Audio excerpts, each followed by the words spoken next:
কিন্তু সেই দুর্গম পাহাড়ি অঞ্চলে যখন নাকি অভিযানে গেল, সেখানে তো তারা সফলভাবে বিধ্বস্ত করলো, এবং বিধ্বস্ত করার পর একজনকে উদ্ধার করলো, আর একজনকে 2 দিন যুদ্ধ করে তারপর উদ্ধার করলো। আরো একজন নিখোঁজ আছে বলে বলা হচ্ছে। তো তাহলে কি হলো? কিছুই করতে পারবে না। ট্রাম্প বলেছিল যে ইরানের আকাশ প্রতিরক্ষা ব্যবস্থা ব্যাপকভাবে দুর্বল হয়ে পড়েছে এবং দেশটি তার আকাশ সীমায় পরিচালিত আমেরিকান বিমানগুলোর বিরুদ্ধে কিছুই করতে পারবে না। তার কি প্রমাণ হলো?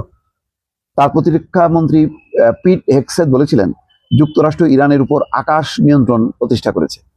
এইরকম যদি প্রতিষ্ঠা করে থাকে, তাহলে যুদ্ধ বিমানটা ভূপাতিত করলো কেন? F-15 অত্যাধুনিক যুদ্ধ বিমান ভূপাতিত হওয়া ওয়াশিংটনের জন্য এই জন্য বলা হচ্ছে একটা বড় ধাক্কা।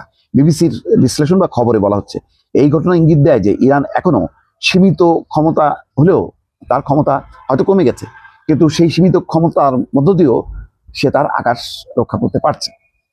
তবে এই পরিস্থিতি আরো গুরুতর হতে পারে আমেরিকার জন্য যদি নিখোঁজ বিমান সেনার কোনো পক্ষের হাতে। হ্যাঁ, একটাই রক্ষা, যে তাদের যে নিখোঁজ পাইলট একজনকে উদ্ধার করছে তাৎক্ষণিকভাবে, এবং সেইটা উদ্ধার করতে যে সেই উদ্ধার বিমানও আঘাত হয়েছে, গোলার আঘাতে পড়ছে, কিন্তু শেষ পর্যন্ত সেটা নিরাপদে চলে আসতে পারছে। অন্যদিকে আরেকজনকে তার 2 দিনের মাথায় উদ্ধার করতে হয়েছে। তো ডোনাল্ড ট্রাম্প বলতেছে যে এর মধ্য দিয়ে প্রমাণ হয়েছে যে ইরানের অভ্যন্তরে যে কোনো জায়গায় মার্কিন বাহিনী অভিযান চালানোর মতন সক্ষমতা আছে, এবং সেই সক্ষমতাকে বিনষ্ট করা বা ধ্বংস করার ক্ষমতা ইরানের নাই।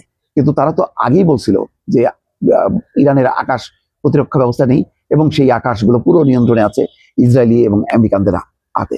কিন্তু এই ঘটনায় কিন্তু প্রমাণ হলো যে না, যেইভাবে আমেরিকা এবং ইসরায়েল খাটো করার চেষ্টা করে ইরানকে, ইরান এত খাটো না, এবং সেটা কিন্তু তাদের F-15 অত্যাধুনিক যুদ্ধ বিমান ভূপাতিত করার মধ্য দিয়ে প্রমাণ করছে। তাদের পাইলট উদ্ধার করছে, সেটা একটা সফলতা। কিন্তু তারা যে আকাশে ধাক্কা খাইলো, এবং আরো যে বিমান এখন আসতে গেলে সেগুলি যে প্রতিরোধের মধ্যে পড়বে, সেগুলি যে বিধ্বস্ত হওয়ার আশঙ্কা আছে, এটা কিন্তু প্রমাণিত হলো। ফলে এতদিন যে তারা যে বগল বাজাচ্ছিল আমেরিকা এবং ইসরায়েল, যে ইরানের কিছুই নাই, কিছুই যে আছে, এখন কিন্তু সেটা প্রমাণ হচ্ছে। দর্শক।